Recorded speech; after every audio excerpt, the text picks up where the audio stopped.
The call came just as I was scrubbing dried egg yolk off my favorite breakfast plate. My father's name lit up my phone screen for the first time in 15 years, and I nearly dropped the dish into the sink. For a moment, I just stood there, water running over my hands, wondering if this was some kind of cosmic joke. My name is Morgan, and until that moment, I thought I had my life figured out. Sure, my marriage to Sam wasn't perfect, but whose is? And yes, maybe our son Jake hadn't spoken to us in months, but that's what kids do in college, right? They drift away, find themselves. At least, that's what I kept telling myself. I let the phone ring 4 times before answering. Hello. Morgan. My father's voice was thinner than I remembered, but it still carried that stern edge that used to make me sit up straighter at the dinner table. I need to see you. Walter. I switched off the faucet, wiping my hands on my jeans. Is everything okay? A dry chuckle crackled through the line. No, not really. I'm dying, Morgan. Cancer. Doctors say I've got about 6 months. The kitchen suddenly felt too small, too warm. I pulled out a chair and sank into it, my legs weak. I don't know what to say. Don't say anything then. Just come see me. There are things we need to discuss. Things about your mother, about what happened back then. My stomach clenched. That was 15 years ago. We both agreed. No, he cut me off. You agreed. You and that husband of yours. I just watched you walk away. From somewhere upstairs, I heard Sam moving around, probably getting ready for work. His footsteps always seemed heavier lately, like he was carrying some invisible weight. Look, my father continued, his voice softening slightly. I know this isn't fair, but I found something in your mother's old things. A letter. It's about that summer, Morgan. The one before everything fell apart. I closed my eyes, memories threatening to surface. Dad, I can't just. Please. The word hung there, foreign and desperate from a man who'd never begged for anything in his life. I'm at the same house. You remember the address? Of course I do. How could I forget? The white colonial with the crooked mailbox, where my mother had planted roses that never quite took. Where everything had changed. Come today if you can. Alone. He paused, and I could hear him struggling to catch his breath. And Morgan? Don't tell Sam. The line went dead before I could respond. I sat there, staring at my phone, until Sam's footsteps reached the kitchen doorway. Everything okay, honey? His voice was casual, but there was something else there. Something watchful in the way he leaned against the doorframe in his perfectly pressed suit. Wrong number, I said, the lie slipping out easier than it should have. Just some telemarketer. Sam nodded, adjusting his tie. Listen, I've got a late meeting tonight. Don't wait up. Another late meeting. They've been happening more frequently lately. Along with the mysterious phone calls he took in our garage and the receipts I found for restaurants I'd never been to. Sure. I smiled, the expression feeling plastic on my face. I might go visit an old friend anyway. He barely looked at me as he grabbed his briefcase and headed for the door. I waited until I heard his car pull out of the driveway before I let myself really think about what I was about to do. My father was dying. He had a letter from my mother, and whatever was in it had been important enough to break 15 years of silence. I glanced at the clock, 9:15 a.m. Sam wouldn't be home until late. He'd made that clear. Plenty of time to drive to my childhood home and finally face whatever truth my father needed to share. What I didn't know then was that this wasn't just about my father's secrets. It was about Sam's too. And by the end of that day, everything I thought I knew about my life would be turned upside down. The drive to my father's house felt like traveling back in time. Every landmark brought back memories I'd spent years trying to forget. As I pulled into the cracked driveway, I noticed the roses were gone, replaced by overgrown weeds that seemed to be slowly consuming the house itself. My father opened the door before I could knock. The sight of him knocked the wind out of me. The commanding presence I remembered had shrunk into someone I barely recognized, gaunt, pale, with clothes that hung loose on his frame. You look just like your mother, he said, his voice rougher than it had been on the phone. I followed him inside, where time seemed to have stopped 15 years ago. The same faded wallpaper, the same worn furniture, even the same smell of coffee and old books.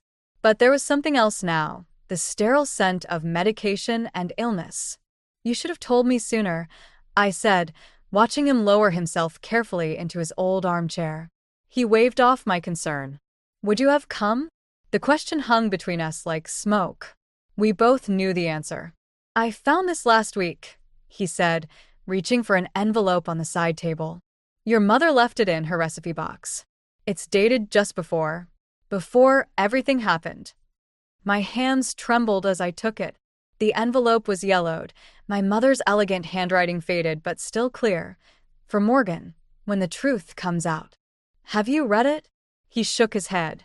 Wasn't meant for me. But Morgan, there's something else you need to know. Something about that summer, about why I couldn't help you and Sam.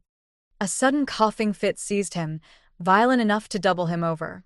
I rushed to get him water, finding my way around the kitchen as if I'd never left. When I returned, there was blood on his handkerchief. How bad is it? I asked, handing him the glass. Stage 4. Started in the lungs, spread to the liver. He took a careful sip. The treatments might buy me a few more months, but they cost more than I have.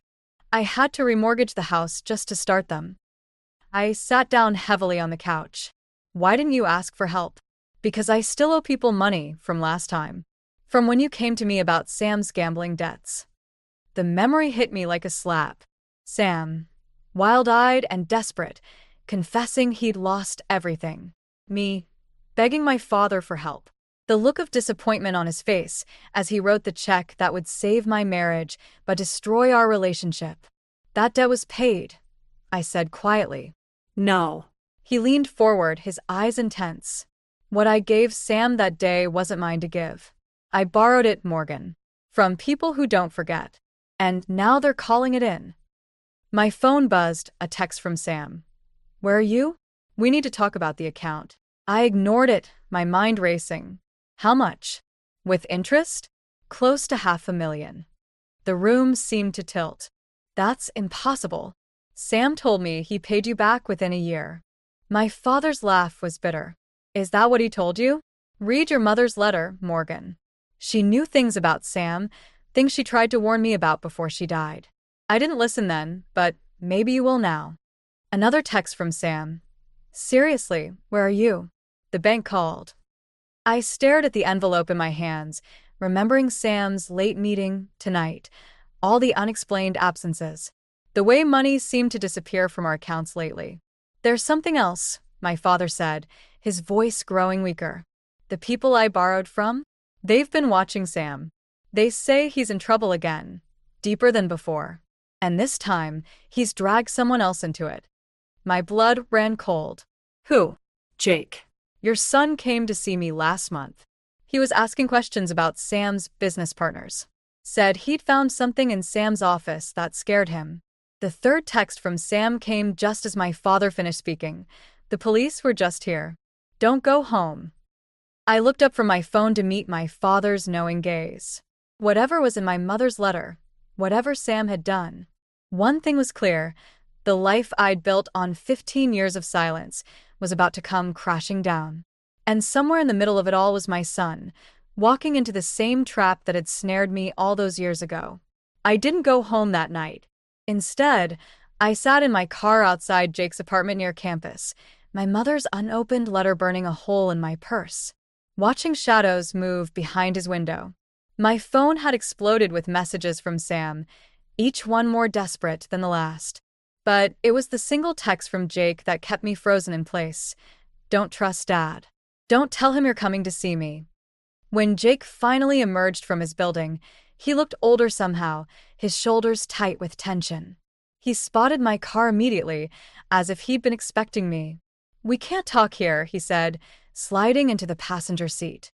There's a diner about 20 minutes away. Follow my directions. The Jake I knew would have hugged me, would have had 1,000 questions about why I was there. This Jake stared straight ahead, his jaw clenched. Your grandfather told me you visited him, I said, pulling away from the curb.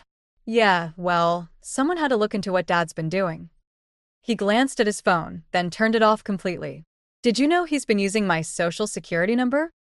My hands tightened on the steering wheel. What? Turn left here. Jake's voice was flat. He opened accounts in my name. Credit cards, loans. I found the paperwork in his office when I was home last month. That's why I went to see Grandpa Walter.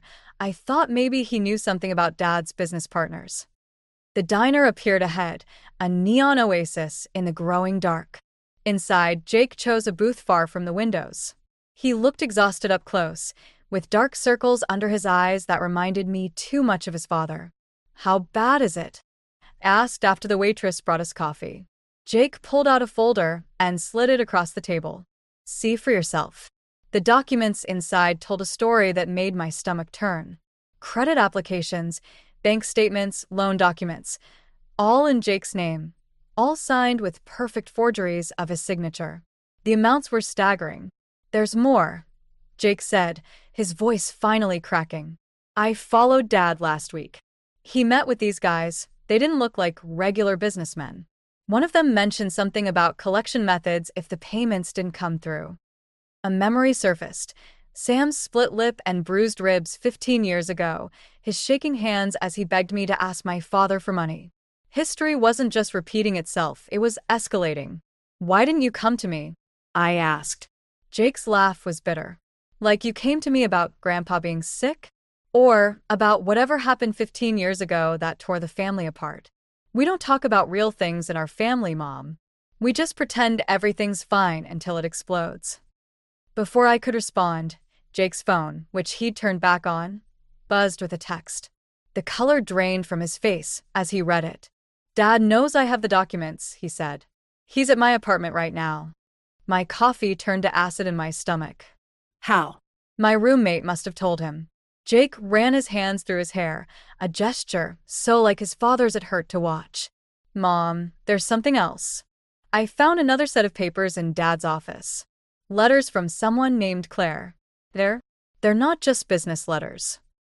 The name hit me like a physical blow. Claire. The woman Sam had almost left me for before everything fell apart 15 years ago. The reason we'd needed my father's money in the first place. My phone lit up with a new message from Sam. I know Jake showed you the papers. We can fix this. Like we fixed it last time. Just come home and we'll talk. I looked at my son, really looked at him, and saw the weight of secrets crushing him just like they'd crushed me at his age. I thought about my mother's letter, still unread, about my dying father and his unpaid debts, about all the lies I'd told myself to keep my marriage intact. No, I said, surprising myself with the steadiness in my voice. We're not fixing it this time. We're ending it. Jake's eyes widened. What are you going to do? I pulled out my mother's letter, finally ready to read it. First, we're going to learn the truth. All of it. Then we're going to make your father face what he's done. To all of us. What I didn't tell Jake was that I'd seen a business card fall from his folder. Detective Laura Bennett, Financial Crimes Division. My son had already started down a path that would either save us or destroy us all. My mother's handwriting blurred as I read her letter for the third time, sitting in my father's kitchen while Jake paced and Walter dozed in his chair. The truth she'd tried to warn us about 15 years ago was worse than I'd imagined. Sam hadn't just been gambling back then. He'd been laundering money for the same people who were now threatening our son. We need to go to the police, Jake said, stopping by the window. Detective Bennett already has a file on Dad's activities. I folded the letter carefully. It's not that simple. If we report him, these people will come after all of us, including your grandfather. They're already coming after us. Jake's voice cracked. Look what they made Dad do to me. Using my identity, forging my signature. He's destroyed my credit, my future. A knock at the door made us all freeze. Walter stirred in his chair, suddenly alert despite his medication. Jake moved away from the window, and I saw fear flash across his face. It's Sam, he whispered. His car's outside. Before I could stop him, Walter was pushing himself up, moving toward the door with surprising speed. When he opened it, Sam stood there in his perfectly tailored suit, looking more disheveled than I'd ever seen him. Morgan. His voice was soft, reasonable, the voice he used when closing deals. We need to talk. No. The word came out stronger than I expected. Whatever you're going to say, the answer is no. He stepped inside anyway, his eyes taking in Jake's presence, the letter in my hands, Walter's defensive stance. You don't understand. I had to do it. They were going to take everything. Like you took everything from me? Jake moved forward, but I caught his arm. Did you think I wouldn't find out about the loans? About Claire? Sam's face went white at the name. You've been in my office. Someone had to look for the truth. Jake shot back. Mom wouldn't. Grandpa couldn't. So I did. The truth? Sam laughed, but there was an edge of hysteria to it. You want the truth? Fine. I made mistakes. But everything I did to protect this family. To give you the life you deserved. By stealing my identity? Jake pulled away from me. By threatening Grandpa? I never threatened. No. Walter cut in, his voice steady despite his weakness. You just sent your business associates to do it for you. Like you did 15 years ago. Sam turned to me, his eyes pleading. Morgan, please. We can fix this. I have a plan. One last deal that will set everything right. Like the last deal? I opened my mother's letter. The one that got Kevin Martinez killed? The name hung in the air like smoke. Sam's face went from white to gray. How did you? He started. Mom knew, I said quietly. She wrote it all down before she died. How you convinced Kevin to help you move money through his restaurant. How he threatened to go to the police when he found out where the money came from. How he disappeared 3 days later. That wasn't me, Sam whispered, but his hands were shaking. I didn't know they would. A car door slammed outside. Through the window, I saw 2 men in dark suits approaching the house. Sam's business associates, right on schedule. Jake, I said, keeping my voice steady. Take your grandfather to the back room. Now. Morgan. Sam reached for me, but I stepped back. You have 2 choices, I said, pulling out Detective Bennett's card. Either you tell these men you're done, that you're going to the police and taking whatever deal they offer, or I make the call right now. They'll kill me, he said. Maybe. I met his eyes.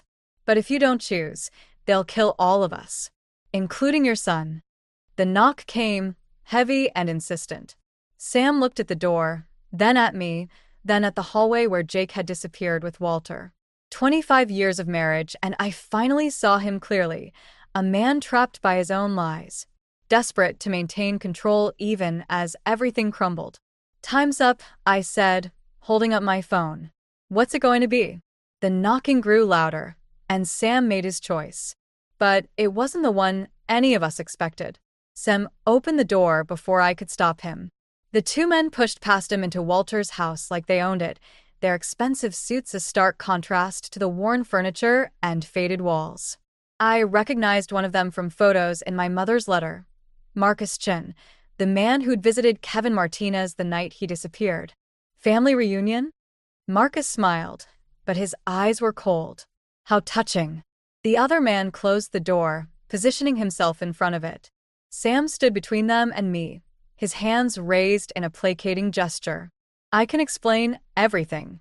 No need, Marcus said. We already know about the detective, about the evidence your son collected, about the letter. He looked at me.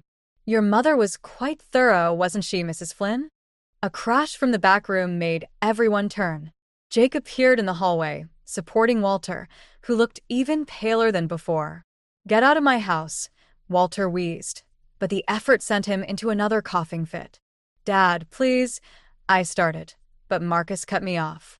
Actually, this works out perfectly. Everyone who needs to hear this is right here. He pulled out his phone, showing us a video. My stomach dropped as I recognized Detective Bennett entering a building. Your detective friend? She had an unfortunate accident an hour ago. Nothing fatal, we're not monsters. But she'll be indisposed for a while. Jake took a step forward, but I grabbed his arm. Don't. Smart woman, Marcus nodded. Now, here's what's going to happen. Sam's going to finish what he started. One more transaction, clean and simple. Jake's identity is already in place for the accounts. No. The word came out before I could stop it. Marcus's smile widened. No? Maybe I should show you another video. This one's from 15 years ago. Kevin Martinez's last night at his restaurant. Sam, you remember that night, don't you? Sam's face went ashen. You said you deleted that. Insurance, Marcus shrugged. Like the new evidence we have about Walter's involvement in covering up certain financial irregularities.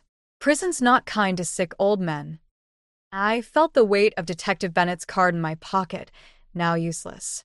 My mother's letter seemed to burn where I'd tucked it into my waistband. She'd known this might happen, had tried to warn us about the web Sam was weaving. How much? I asked. Mom, no. Jake started. 5 million, Marcus said. Through the account Sam set up in Jake's name. Clean, untraceable. Or we start sending videos to the police. First Kevin's, then some interesting footage of Walter from back in the day. Maybe even that security tape from Sam's office showing Jake stealing documents. The second man moved away from the door, pulling out papers. Everything's ready. Just needs the right signatures. I looked at my family, Jake, his youth already marked by our mistakes. Walter, dying but still trying to protect us. Sam, trapped in a prison of his own making. 25 years of choices, lies, and compromises had led us here. Then I remembered something else from my mother's letter. A safety deposit box key, taped to the last page. What if I could offer you something better than money? Marcus raised an eyebrow. I'm listening. Mom, what are you doing? Jake whispered. I pulled out my phone, bringing up a photo I'd taken of one particular page from my mother's letter. Kevin Martinez kept records. Everything about your operation, going back 30 years.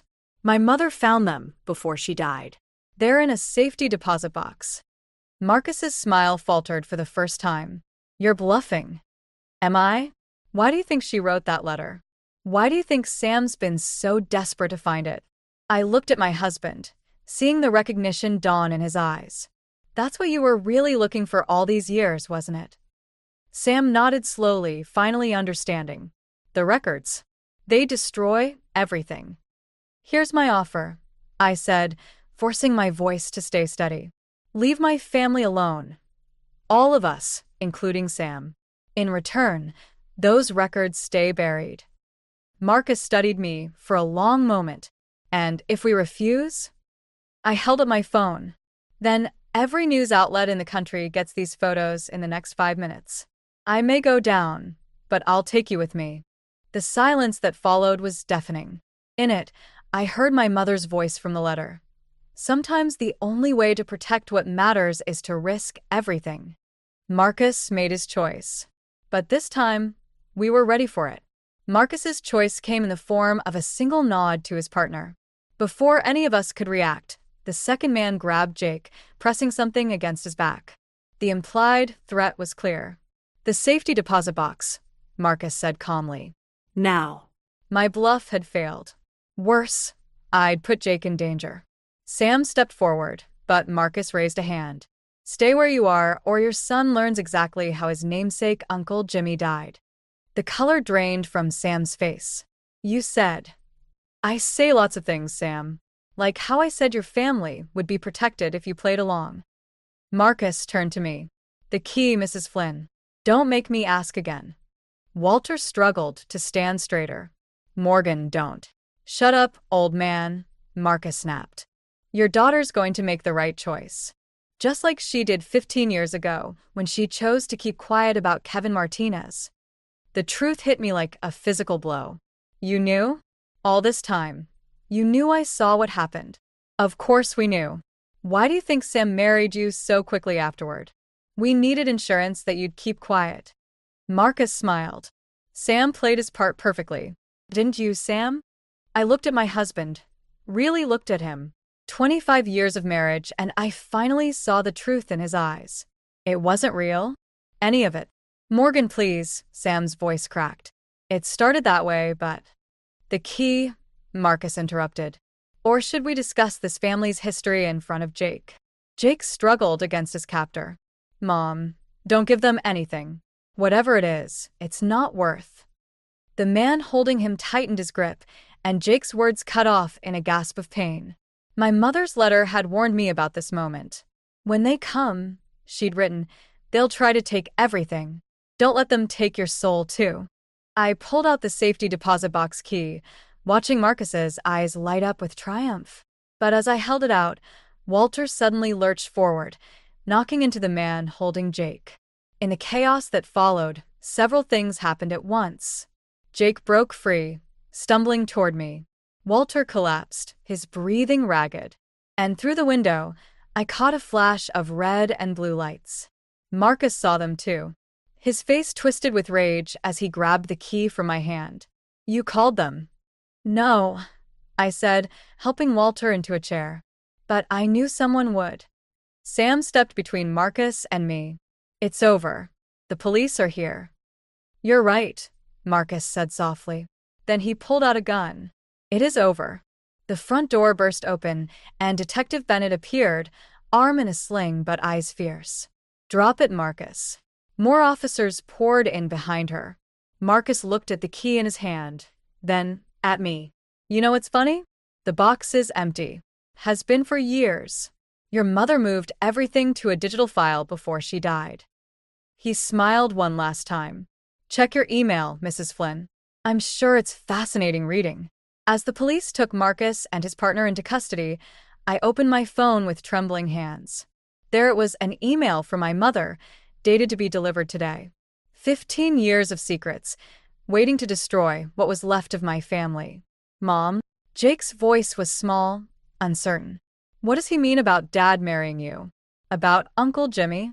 I looked at Sam, who stood defeated by the window. At Walter, who couldn't meet my eyes. At Detective Bennett, who watched me with something like pity. The truth, I said finally, is that our whole life has been built on lies. And now we have to decide what to do with them. My phone felt heavy in my hand, my mother's email unopened. Sometimes the truth doesn't set you free. Sometimes it just shows you the bars of your cage more clearly. But as I stood there in my father's house, surrounded by the wreckage of 25 years of deception, I realized something. The only way forward was through the truth, no matter how much it hurt. I opened the email and began to read. Detective Bennett sat across from me in the station's interview room, my mother's email printed out between us. Outside, I could hear Sam being processed, his voice carrying that same smooth confidence he'd used to lie to me for 25 years. Your mother was thorough, Bennett said, tapping the papers. Bank records, photographs, recordings, everything we need to put Marcus away for life. And Sam. What about Jimmy? I asked. Sam's brother? Bennett's expression softened. The file confirms what Marcus implied. Jimmy Flynn didn't die in a car accident. He was killed after threatening to expose their operation. Sam knew. He's always known. A knock at the door interrupted us. Jake stood there, looking older than his 21 years. They're ready for Mom's statement. Wait, I said as Bennett started to rise. There's something else you need to see. I pulled out my phone, showing them the text I'd received an hour ago from an unknown number. Meet me at Kevin's old restaurant. Come alone, or Sam takes the fall for everything. See. Claire, Jake said. Dad's old girlfriend? Bennett frowned. We haven't been able to locate her. She disappeared right after Kevin Martinez's murder. Because she never left, I said. She's been working with Marcus this whole time. The affair with Sam, the threats, everything, it was all part of their plan. Mom, no. Jake grabbed my arm. You can't meet her. She's the only one who knows where the original evidence is, I said. Without it, Marcus's lawyers will tear this case apart. Sam will walk free, and everything we've been through will mean nothing. Bennett studied me. You're not going alone. Yes, I am. I stood up. Claire won't show if she suspects anything.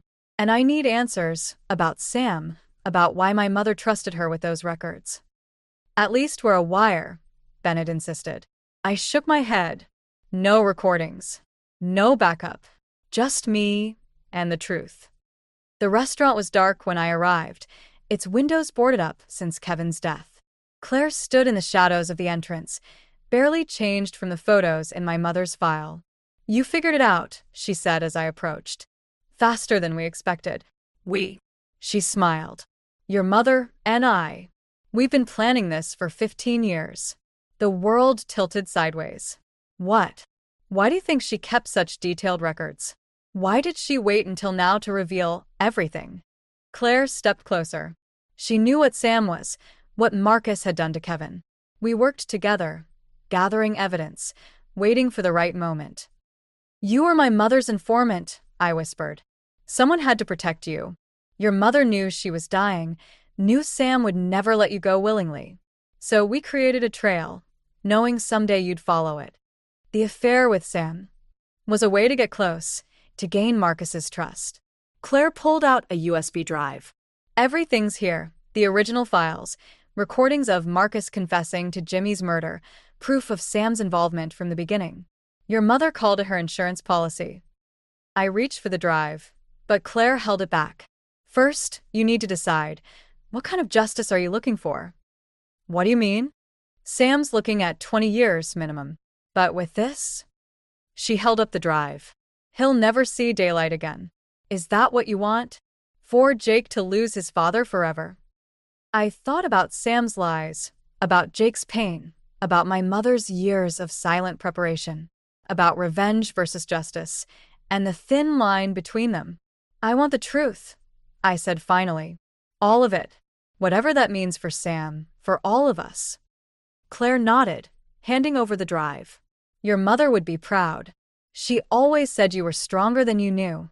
As I took the drive, police lights suddenly flooded the restaurant. Bennett's voice rang out. Claire Anderson, you're under arrest. I looked at Claire in shock, but she was smiling. Did you really think I'd let you come alone? Some truths need witnesses, Morgan. That's what your mother taught me. As Bennett's team moved in, I clutched the drive containing 15 years of carefully gathered truth. Sam's fate, Jake's future, my mother's final justice. All of it resting in my hands. Now I just had to decide what to do with it. 6 months after Sam's arrest, I sat beside Walter's hospital bed, holding his hand as he drifted in and out of consciousness. Jake dozed in a chair nearby, research papers spread across his lap. He'd transferred to a local college to be closer to us, though he insisted it was just for better internship opportunities. The USB drive from Claire had changed everything, but not in the way I'd expected. Instead of using all the evidence, I'd made a different choice. I gave prosecutors enough to convict Marcus and his organization, but held back the worst of Sam's involvement. 10 years instead of life. A chance for redemption instead of destruction. You're thinking too loud, Walter mumbled, his eyes fluttering open. Just wondering if I made the right choice, I said softly. About Sam? He squeezed my hand weakly. You chose mercy. That's never wrong. Jake stirred, looking up from his papers. Grandpa's right. Dad's letters from prison. He's different now. Actually talking about things, not just manipulating. The latest letter sat in my purse unopened. Sam wrote every week, each envelope containing a piece of truth he'd never shared before. Small confessions, genuine regrets, memories of moments when our love had been real despite its fraudulent beginnings. Claire's testimony at the sentencing, Jake continued, about how Mom planned everything. I keep thinking about that. How she protected us even after she was gone. She protected you, Walter corrected. Morgan was just the weapon she chose. A knock at the door interrupted us. Detective Bennett stood there, holding a familiar-looking envelope. This came to the station today, from Claire's personal effects. My hands trembled as I opened it. Inside was a photograph I'd never seen before, my mother and Claire sitting in Kevin's restaurant, both smiling. On the back, my mother's handwriting. Sometimes the greatest act of love is letting go of revenge. There's something else, Bennett said, pulling out a document. Claire's confession. She admitted to killing Kevin Martinez herself to protect your mother. He wasn't just threatening to expose the operation, he was threatening to reveal your mother's role as an informant. The truth settled over me like a heavy blanket. My mother hadn't just been gathering evidence, she'd been protecting her own secrets, her own sins. The perfect justice I'd been seeking had never existed. What are you going to do? Jake asked. I looked at the confession, then at Walter's tired face, at Jake's concerned eyes. Nothing, I said finally. Some truths don't need to be told. Some debts don't need to be collected.